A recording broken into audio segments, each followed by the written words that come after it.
Hello बच्चों। तो देखिए आप विविध उदाहरण कर रहे हैं हम लोग। तो विविध उदाहरणों में 4-5 उदाहरण हैं। इन्हें कंप्लीट करेंगे और कल विविध प्रश्नावली कंप्लीट कर देंगे अगले वीडियो में जब भी आएगी। और उसके बाद फिर नेक्स्ट वीक से हमारा चैप्टर नंबर 4 स्टार्ट होगा। ठीक है। तो 4 भी हम 2-3 वीडियो में ख़त्म कर देंगे। उसमें ज़्यादा बड़ा है नहीं, एक ही चैप्टर है मेरे ख्याल से। तो देख लेंगे। चलिए, तो सबसे पहले देखना क्वेश्चन क्या है। वही चीज़ें हैं जो अभी तक पढ़ी थी हमने। उदाहरण 25 कह रहा है साइन एक्स बराबर 3/5 दिया है, कॉस वाई बराबर -12/13 दिया है और एक्स और वाई दोनों द्वितीय चतुर्थांश में। आप द्वितीय चतुर्थांश के बारे में जानते होंगे। यहाँ पर साइन और कॉसेक तो धनात्मक होते हैं, बाकी बचे हुए 4 जो हमारे त्रिकोणमितीय फलन बचे वो ऋणात्मक होते हैं। तो वही चीज़ हमें ध्यान रखनी पड़ेगी बात तक। तो सब और कह रहा है साइन एक्स प्लस वाई निकालो। अब आपको इसका सूत्र आता होगा। क्या होता है सूत्र? Sine X cos Y plus cos X sine Y. ये होता है ना साइन एक्स प्लस वाई का सूत्र। ये निकालो कह रहा है तो इसका सूत्र निकालो। अब इसमें साइन एक्स की जगह तो आप ये रख लोगे और कॉस वाई की जगह ये रख लोगे, इन दोनों की जगह। लेकिन कॉस एक्स और साइन वाई की जगह क्या रखोगे? तो कॉस एक्स कहाँ से निकालोगे? साइन एक्स से। और साइन वाई कहाँ से निकालोगे? कॉस वाई से। तो हमने साइन एक्स बराबर 3/5 है, कॉस एक्स निकालते हैं। Under root 1 minus sine square x होता है। कहाँ से आया? Sine square x plus cos square x equal to 1 होता है। यहाँ से cos square x equal to 1 minus sine square x होगा और cos x equal to under root 1 minus sine square x. ठीक है। तो यहाँ पर हमने ये सूत्र लिखा और साइन एक्स की जगह रख दिया 3/5। 9/25 हुआ, लॉसो लिया तो 16/25 आ गया। फिर इसमें से ये जब 16/25 बाहर आया तो 4/5 होगा, लेकिन प्लस माइनस दोनों चिन्ह होंगे। अब आप ध्यान दो कि कॉस एक्स द्वितीय चतुर्थांश में क्या होता है? ऋणात्मक होता है, क्योंकि साइन और कॉसेक ही होते हैं धनात्मक। तो यानी ऋणात्मक रहेगा, यानी -4/5 रहेगा। कॉस एक्स ये आ गया हमारा। ऐसे कॉस वाई आपको ये दिया है तो साइन वाई का सूत्र under root 1 minus cos square y होगा, जैसे यहाँ था वैसे ही। फिर यहाँ मान रखेंगे कॉस वाई की जगह -12/13, 144/169, लॉसो लेंगे तो 25/169 बचेगा। बाहर आएगा तो प्लस माइनस 5/13 होगा। द्वितीय चतुर्थांश में फिर से ऊपर कहा गया था तो साइन जो होता है धनात्मक होता है, तो यानी ये 5/13 धनात्मक का रहेगा। अब आपको पता है ये निकालना है तो इसका सूत्र ये होता है और इन चारों की जगह चारों के मान रख दिए आपने। उसके बाद क्या होगा? यहाँ पर 12×3 36/13 पंजे 65, 4 पंजे -20/65। ठीक है। और ये जुड़ेंगे दोनों क्योंकि ऋणात्मक हैं तो -56/65 हो गया। ये हमारा आंसर आ गया। तो मेरे ख्याल से आसान है, कुछ कठिन नहीं है, बस कुछ नया तरह का देखने को मिला आपको। वो भी इतना टफ जैसी चीज़ थी नहीं। ठीक है। आगे बढ़ते हैं। अगला कह रहा है सिद्ध कीजिए इतना बराबर ये वाला हिस्सा। तो ये शुरू का इतना हिस्सा सॉल्व करना है। क्या करेंगे इसके लिए? देखो cos x cos y, cos x cos y मत सोचना। क्यों? क्योंकि देखो यहाँ 2x है पहला, यहाँ 3x है, यहाँ x/2 है, यहाँ 9x/2 है। अगर ये सेम सेम होते पहला पहला दूसरा दूसरा तो ये cos x cos y minus cos x cos y बन ही नहीं सकता था। ये तो ऐसा कोई सूत्र ही नहीं होता है। ठीक है। तो अब क्या बनेगा? अगर हम 2 से गुणा कर दें ऊपर यहाँ तो 2 कॉस एक्स कॉस वाई का सूत्र यहाँ लग जाएगा और यहाँ भी कर दें तो 2 कॉस एक्स कॉस वाई का सूत्र यहाँ लग जाएगा। ये सूत्र हमने लिखे थे। तो हमने यही काम किया कि ऊपर अंश को भी 2 से गुणा किया यानी दोनों को, और भाग भी दे दिया 2 से। ठीक है। फिर 2 कॉस एक्स कॉस वाई का सूत्र होता है cos x plus y plus cos x minus y. तो ये लगाया हमने हमने यहाँ पर लगाया cos x plus y cos x minus y. फिर माइनस का चिन्ह है बीच में इसलिए करली ब्रैकेट के अंदर रहेगा। ठीक है, मझला कोष्ठक के अंदर। फिर इन दोनों में भी लगाया cos x plus y plus cos x minus y. तो यहाँ हल किया तो कॉस 5x/2 कॉस 3x/2, ये माइनस अंदर चला गया इसके साथ, माइनस का हो गया, ये वाला भी माइनस का हो गया और ये करके ऐसा आया। यहाँ पे कॉस माइनस थीटा दिख रहा है, ये इसमें कॉस गायब हो जाता है, इसमें माइनस गायब हो जाता है तो अगले में कॉस 3x/2 हो जाएगा। ये माइनस का है, ये प्लस का है, कट गए, बचे ये दोनों 5x/2 और 15x/2। अब फिर से यहाँ सूत्र क्या लग रहा है? Cos x minus cos y का। ये होता है -2 sine x plus y/2 into sine x minus y/2। तो ये लगाएंगे हम यहाँ पर, ये लगाया हमने और हल किया तो यहाँ 20x/2/2 आया, यहाँ -10x/2/2। यहाँ तो 2 से एक बार ये कटेगा 10 और 2 से कटेगा तो 5x हो जाएगा। यहाँ एक ही बार कटेगा -5 और 1 2 बच जाएगा नीचे। उसके बाद आपको पता है साइन का माइनस जो होता है वो बाहर आता है, गायब नहीं होता, कॉस ही में गायब होता है बस। तो बाहर आया, फिर ये माइनस माइनस कट गए तो sign 5x into sine 5x/2 आया। और आप जानते होंगे कि RHS में हमें यही निकालना था, sign 5x into sine 5x/2। तो ये हमने निकाल दिया, ये हो गया सिद्ध। ठीक है। तो ठीक ठाक था क्वेश्चन। अब इसको करना है, ये इंपॉर्टेंट है, 10 पाई/8। तो हम क्या करते हैं, हमारे पास ऐसा कोई सूत्र नहीं जिसमें पाई/8 आता हो, दो टुकड़े करके भी नहीं होता है, ठीक है। पाई/8 एक तरीका 8 से, अगर हम पाई को 8 दूनी 16, 8 पंजे 40, ठीक है। एक बार देखें, 8 दूनी 16, 8 पंजे 25 डिग्री होता है ये। अब 25 देखो कहीं से नहीं आता, आप 30 और 45 को घटाओगे तब भी नहीं आएगा, ठीक है, 15 आ रहा है। या 60 को घटाओगे तब भी नहीं आ रहा, 90 रखो, 25 नहीं आ रहा किन्हीं दो को घटाकर। तो ऐसा कोई तरीका नहीं है जिसमें हम ये कर सकें। तो हमने क्या किया कि इसको x मान लिया अंदर जो पाई/8 है, फिर पाई/8 को तोड़ दिया 2 इंटू 4 में, और 2 इधर ले आए तो 2x बराबर पाई/4 आ गया। फिर हमने क्या किया ना, दोनों तरफ 10 लगा दिया, इधर भी 10 ले आए, इधर भी 10 ले आए। लास्ट में आंसर हमें x निकालना है, ठीक है, ये निकालना है। यानी फिर क्या किया हमने, 10 ले आए, इधर भी इधर भी। एक तरीका है करने का, 10 to x का सूत्र होता है 2 tan x upon 1 minus ten square x, यहाँ पे लिखा है मैंने, इसकी जगह ये रख दिया हमने। और 10 पाई/4 यानी 10 45 डिग्री का मान 1 होता है।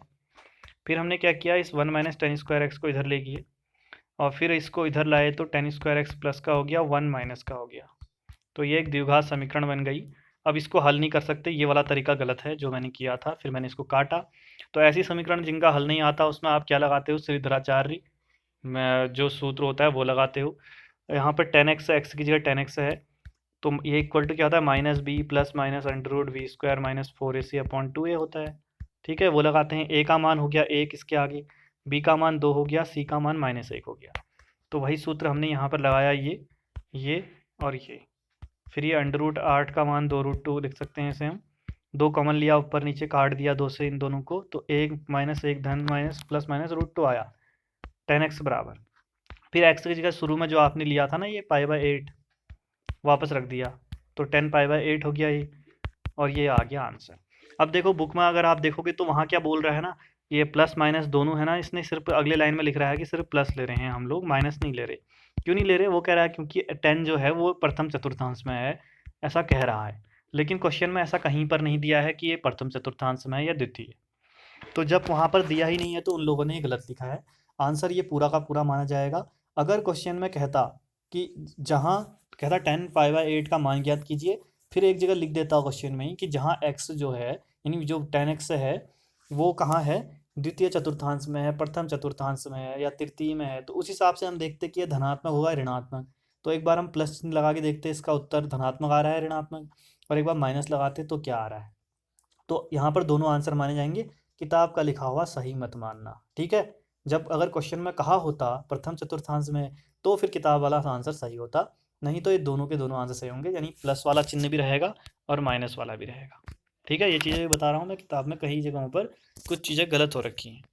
अगला है 10x बराबर 3/4, और आपसे बोला है x जो है वो पाई से 3 पाई/2 में है, यानी पाई यहाँ होता है, 3 पाई/2 यहाँ होता है, यानी ये तृतीय चतुर्थांश में है कह रहा है। x ध्यान देना, और आपसे कह रहा है कि साइन x/2 कॉस x/2 है, x के साथ में है अपॉन 2, ये निकालो कह रहा है तीनों।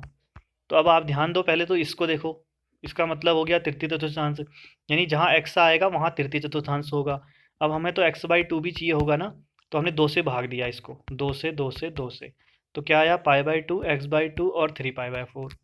तो देखो इसका मान होता है 90 डिग्री, और ये 3 पाई/4 का मान कितना होगा, ज़रा बताइए इसका मान होगा 135 डिग्री। तो अब आप देखो 90 और 135 डिग्री, 90 ये है और 180 ये है, तो 135 यानी दूसरा चतुर्थांश होगा, 135 इधर कहीं होगा, तो यानी यहाँ पर द्वितीय चतुर्थांश होगा। जब x/2 आएगा तो द्वितीय चतुर्थांश, और जब x आएगा तो तृतीय चतुर्थांश, ठीक है। अब हमने हल करना शुरू किया, हमें 10x दिया है तो हम इससे sec x निकाल सकते हैं, क्योंकि हमें cos साइन निकालना है, sec निकाल के cos आ जाएगा उसका उल्टा करके, ठीक है। अब देखते हैं फिर, तो हमें पता है 1 + tan² x sec² x होता है, 10x की जगह 3/4 रखा तो 9/16 हुआ, लॉसो लिया 25/16 हुआ, अंडर रूट यहाँ पे स्क्वायर हटाया तो ये प्लस माइनस 5 पाई/4 आया। अब मैंने कहा था यहाँ x आया है, तो x का मतलब अभी आपको पता है कि x जो है वो तृतीय चतुर्थांश में है, तो तृतीय में तो tan और cot ही होते हैं धनात्मक, तो sec होगा ऋणात्मक, इसलिए तृतीय चतुर्थांश -π/4 लिया। फिर आपको cos निकालना है, 1/cos होता है, cos का हो तो 1/sec होता है, तो sec की जगह रख दोगे -π/4, 5/4, और उल्टा ऊपर आ जाएगा 4, 5 नीचे, तो -4/5 आ गया cos x। लेकिन आपको आंसर चाहिए cos x/2, ये नहीं चाहिए। लेकिन आपको इसका सूत्र आता है, cos x के 3 सूत्र होते हैं, जैसे cos 2x के 3 होते हैं। तो यहाँ पर आप कोई से भी लगा सकते हो। फर्स्ट मतलब cos square 2 cos square x/2 -1 लगा दो, या 1 - 2 sin स्क्वायर x/2, कोई ना कोई आंसर आ जाएगा। तो हमने cos वाला ही लगाया ये, और फिर यहाँ पर हमने इसको 1 को इधर भेज दिया, cos x + 1 ये हो रहा, फिर 2 को भी इधर अपॉन में भेज दिया, फिर ये स्क्वायर को भी इधर भेज दिया, तो अंडर रूट में आ गया और प्लस माइनस हो गया। अब cos x की जगह रख दिया जो अभी यहाँ पे निकाला है, -4/5। ऊपर वालों का एलसीएम लिया तो -1/5 आया, नीचे 2 भी है तो 2 गुणा हो जाएगा, तो 1/10 हो गया। अब आप जानते हो यहाँ पर आती है x/2 की बात, तो आपको पता है ये है द्वितीय चतुर्थांश में जो हमने निकाला, इसलिए वो आसान प्रश्न नहीं है, इसलिए मैंने बोला इंपॉर्टेंट है। यानी जब भी अब एक बात आप लोग समझ लीजिए कि विविध प्रश्नावली या विविध उदाहरण जब भी आएंगे तो वो बाकी प्रश्नावलियों जैसे ही क्वेश्चन होंगे, लेकिन उनसे इम्पोर्टेंट क्वेश्चन होंगे और थोड़ा सा अलग क्वेश्चन होंगे। समझ रहे हो ना? तो इसलिए विविध प्रश्नावली और विविध उदाहरण कभी छोड़कर पेपर में मत जाना। चाहे प्रश्नावली छोड़ दोगे तो कुछ तो याद रहा होगा, लेकिन अगर विविध प्रश्नावली और विविध उदाहरण छोड़ दोगे तो फिर कुछ याद नहीं रहेगा एग्जाम में। तो ये आ गया हमारा cos x/2 का मान इतना ऋणात्मक होगा, क्योंकि द्वितीय में cos ऋणात्मक होता है। साइन निकालोगे तो √1 - cos स्क्वायर x/2 होता है। इसका वर्ग करोगे तो अंडर रूट हट जाएगा, 1/10 लॉस वाले याद तो 9/10 आया, और अब इसको बाहर लाना है हमें, तो 3/√10 हुआ। अब साइन जो होता है द्वितीय चतुर्थांश में x/2 की बात आ रही है, धनात्मक होता है तो प्लस का चिन्ह रहा। tan निकालना है तो साइन बट्टे कॉस कर दोगे, 3/√10 - 1/√10, √10 से √10 कटा तो -3 आया। यह आपका tan x/2 आंसर आ गया। ये भी ऋणात्मक आया। आप जानते हो कि x/2 द्वितीय चतुर्थांश में tan वो जो होता है ऋणात्मक ही होता है। अब एक लास्ट क्वेश्चन 29वां कर लेते हैं। कह रहा है कि इतना बराबर 3/2 निकालो। तो हमको दिखा cos स्क्वायर एक्स, यहाँ पर भी cos स्क्वायर एक्स के लिए ये है ये, तो हमने cos स्क्वायर एक्स को निकालने का तरीका सीखा है पीछे। तो cos 2x बराबर 2 cos स्क्वायर x/2 होता है। यहाँ से cos स्क्वायर एक्स से निकालोगे तो cos 2x + 1/2 आएगा। तो यही सूत्र लगाया हमने हर जगह, इसमें भी और इसमें भी। तो cos 2x + 1/2 हो गया, ये तो सीधे। यहाँ पर भी cos 2x + 1/2 हुआ, x की जगह x + π/3 आया, इधर पर x की जगह x - π/3 आया, सेम सूत्र। अब 1/2 हर किसी में है तो बाहर ले लिया, तो जो बचा उसको ऐसे लिखा, और साथ में 2 जो है अंदर चले गया, तो 2x + 2π/3 2x - 2π/3 आया। फिर देखो 1 1 1 तीनों जुड़ गए तो 3 हो गया, cos 2x बाकी सेम रहा। अब ध्यान दो, ये है cos x + y का सूत्र। क्या लगेगा? cos x cos y - sin x sin y, ये लग गया इसकी जगह, ये इतना हिस्सा। ये cos x - y का, इसमें भी सेम होता है, पर बीच में प्लस होता है, cos x cos y + sin x sin y हो गया ये। ठीक है, लग गए, तो उससे क्या हुआ, ये दोनों कट गए माइनस प्लस के, और ये दोनों जुड़ गए तो 2 हो गया ये। ठीक है, और अब आगे देखेंगे तो हम इसको हल करते हैं। 2π/3 निकालना आता है हमें, इसको हम π - π/3 लिख सकते हैं।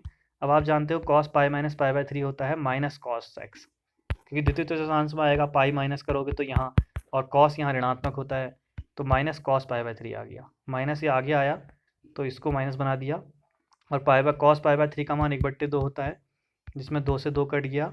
फिर ये cos x cos 2x ये भी कट गए, तो 3/2 आया, और आपको 3/2 ही निकालना था, तो ये आ गया आपका आंसर। समझ गए ना? तो ये सारे आज उदाहरण थे, कल प्रश्नावली करेंगे हम। ठीक है, 29 तक के कहाँ से किए हैं आज हमने, 25 से 29 तक के उदाहरण थे। मिलते हैं अगले वीडियो में, कुछ समझ में ना आया हो तो पूछ लीजिएगा इसके बाद। ठीक है, तब तक के लिए बाय बाय।